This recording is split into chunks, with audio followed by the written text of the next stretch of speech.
میرے بھائیوں، آج ہمارے ہندوستان کے اندر خداؤں کی تعداد کتنی زیادہ بڑھتی جا رہی ہے۔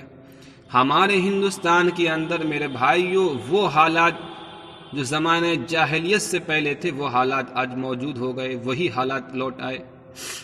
وہ حالات میرے بھائیوں جو زمانے جاہلیت سے تھے، آج ہمارے ہندوستان کے اندر میرے بھائی جتنے بھی لیڈر ہیں سب خدا بنے بیٹھے ہیں۔ جتنے بھی دھرمک استل میں دھرم گرو ہیں وہ سب خدا بنے بیٹھے ہیں۔ میرے بھائی، آج ہمارے ہندوستان کا جو پرائم منسٹر ہے وہ خدا بنا بیٹھا ہے۔ کہتے ہیں یہ وشنو کا روپ ہے، یہ مہیش کا روپ ہے، یہ برہما کا روپ ہے۔ میرے بھائیوں، وہ کسی کا روپ نہیں، وہ شیطان کا روپ ہے۔ اس کے اندر شیطانیت بالکل اس کے ریزے ریزے میں، اس کے ایک ایک ذرے میں شیطانیت پیوست ہو چکی ہے۔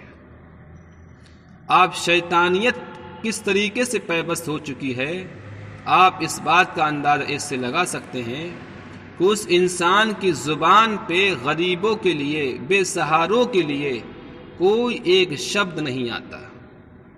جو بھی بولتا ہے وہ جھوٹ بولتا ہے، جو بھی بولتا ہے تو اس کا بولنا، اس کی کرنے میں بالکل اس کا الٹا ہوتا ہے جو اس کی کتھنی ہوتی ہے۔ کرنی میں کتھنی میں بالکل انتر ہوتا ہے۔ میرے بھائیوں، یہی شیطان کا کام ہے۔ شیطان انسان کو جب بہکاتا ہے تو پہلے اس میں فائدے گناتا ہے، اور فائدے گنانے کے بعد میں میرے بھائیوں جب انسان اس کو جب گمراہی کی دلدل میں گھس جاتا ہے میرے بھائیوں تو اس کو جہنم میں پھینک کے بھاگ جاتا ہے۔ جب انسان گمراہی کی دلدل میں نہیں گھسا ہوا ہوتا ہے، اس وقت وہ دلدل کو میرے بھائیوں ایک ہیرے جواہرات کی شکل میں، وہ صورت میں وہ اس کو سامنے دکھا دیتا ہے۔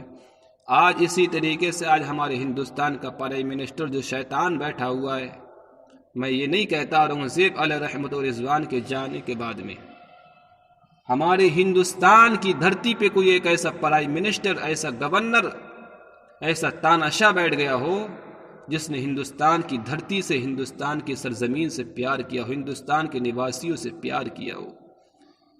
300 سالوں سے میرے بھائیوں کوئی ایک ایسا تاناشاہ نہیں بیٹھا ہے دلی کی گدی پہ، ایک ایسا گورنر نہیں بیٹھا کہ جس نے ہندوستان کی نواسیوں سے، ہندوستان کی سرزمین سے پیار کر لیا ہو۔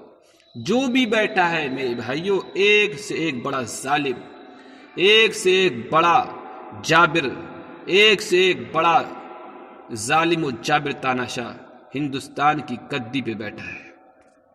میرے بھائیوں، اب پروردگار عالم نے مومنین پر احسان فرمایا کہ ان میں ایک ایسا رسول بھیج دیا جس نے ان کے جسموں کو بھی پاک کر دیا، ان کی روح کو بھی پاک کر کے رکھ دیا۔ میرے بھائیوں، اب اللہ پاک ہمارے ہندوستان کے مومنین جو ہیں، جو کچھ رسمی رواجی مسلمان ہیں، ان کے پہ بھی احسان فرمائے گا۔ ان میں ضرور ایسا ویکتی پیدا ہوگا، پروردگار عالم ضرور اپنے ایک ایسے ویکتی کو، ایک ایسے محبوب بندے کو ضرور پیدا فرمائے گا جو ان باطل طاقتوں کا زور کم کر دے گا، ان باطل طاقتوں سے ٹکرائے گا، جو باطل کا زور ہے، جو کفر کا زور ہے، اس کو ختم کر دے گا۔ میرے بھائیوں، آج ہمارے ہندوستان کے اندر کتنے خدا بنے بیٹھے ہیں۔ آج ہمارے ہندوستان کا پرائم منسٹر وہ خدا بنے بیٹھا ہے، جو چیف منسٹر ہے وہ خدا بنے بیٹھے ہیں، جو نیتا ہے وہ خدا بنے بیٹھے ہیں، جو ابھی نیتا ہیں وہ خدا بنے بیٹھے ہیں۔ میرے بھائیوں، اور تو اور جو بھی ہندوستان کے اندر دھارمک استل میں جو دھرم گرو ہیں وہ سب خدا بنے بیٹھے ہیں، کہتے ہیں یہ خدا کا روپ ہے۔ چلو میرے بھائیوں، یہ الگ بات ہے، ان کے پاس تو ہدایت ہے لیکن وہ ہدایت لیتے نہیں۔